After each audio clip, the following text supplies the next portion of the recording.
أحمد الله تعالى على أن الزيارة للسودان هذه قد تحققت بشكل مفيد جدا، فقد قمت باتصالات رسمية وحضرت منتدى الأعمال والتقيت بكافة الشرائح الاجتماعية في هذا البلد.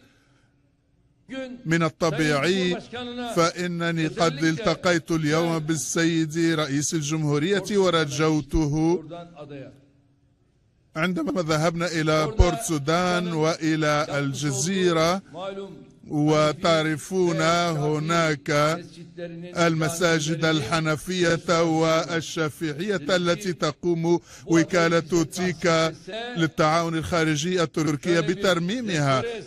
رجوت من الرئيس السوداني بأن نعيد لتلك الجزيرة بعدها التاريخي بترميم تلك المساجد والآثار التاريخية.